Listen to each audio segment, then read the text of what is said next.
Marvel zombies में भाई जिस तरह से मूव कर रहा है वो तो सच में गैर कानूनी होना चाहिए। ये तो बिल्कुल भी फेयर नहीं था। हमें एक सेकंड के लिए जॉम्बी थॉर के बारे में बात करनी होगी। यही है वो चीज। जैसे ही मैंने उसे देखा भाई इस तरह से आते हुए मुझे पता चल गया था कि सब खत्म है भाई।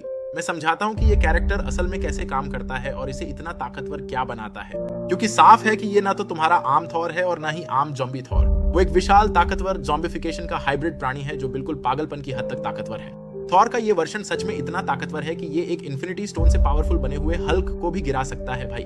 और ये सब असल में वांडा डेड की क्वीन की वजह से है। अब थॉर को इतना ताकतवर क्या बनाता है? वो ये है कि न सिर्फ वो जॉम्बी क्वांटम वायरस से संक्रमित है, बल्कि उस पर वांडा की रियलिटी शेपिंग पावर का भी असर है।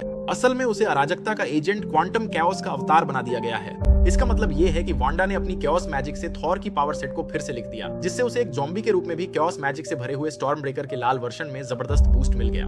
अब इस कैओस से पावरफुल बने स्टॉर्म ब्रेकर की सबसे कमाल की बात यह है कि वो असल में स्टॉर्म ब्रेकर के जरिए बाइफ्रॉस्ट को खुद कैओस मैजिक के रूप में इस्तेमाल कर सकता है। इसी वजह से वो इस पागलपन की हद तक ताकतवर तबाही मचाने वाले बाइफ्रॉस्ट ब्लास्ट का इस्तेमाल कर पाया, जो असल में कैओस एनर्जी से भरा हुआ है। असल में बाइफ्रॉस्ट को बुलाना, लेकिन असली बाइफ्रॉस्ट की जगह ये उतनी ही मात्रा में ऊर्जा छोड़ता है, बस इसमें कैओस मैजिक घुली हुई है, जिससे ये एक जबरदस्त लेजर में बदल जाता है। और क्योंकि बाइफ्रॉस्ट की ऊर्जा में कैओस मैजिक घुली हुई है, ये एक विशाल विनाशकारी बीम में बदल जाती है, जो अपने रास्ते में आने वाली हर चीज को फिर से लिख देती है। वांडा ने सच में बाइफ्रॉस्ट को, जिसमें कैओस मैजिक घुली थी, ओवरराइड कर दिया और उसे एक विशाल विनाशकारी बीम में बदल दिया, जो ब्रह्मांड के एकदम पीछे से आती है। उसकी कैओस मैजिक इतनी ताकतवर है कि वह चीजों को आध्यात्मिक स्तर पर फिर से लिख सकती है, जिससे वह किसी भी चीज को नष्ट कर देती है, चाहे वह अलौकिक हो या आदिम। इसी वजह से यह अस्तित्व ब्लेड जैसे प्राणियों को अवतार खुंशु की मौजूदगी में नष्ट कर सका।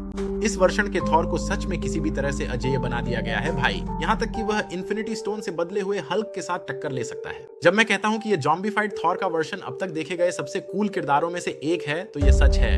थॉर का मरा हुआ वर्षन दिलचस्प है, जिस तरह से काम करता है कूल है। मैं सच में कुछ भी कर सकता हूँ ताकि इस किरदार को भविष्य में और देख सकूं। जॉम्बी के बारे में क्या सोचते हैं? क्या आपको लगता है कि वह शो का सबसे कूल किरदार है या कोई और? अगर आपको नहीं पता हो तो मैं सुपर हीरो पर वीडियो बनाता हूँ। अगर आपको सुपर हीरो कंटेंट पसंद है तो और वीडियो के लिए फॉलो करें।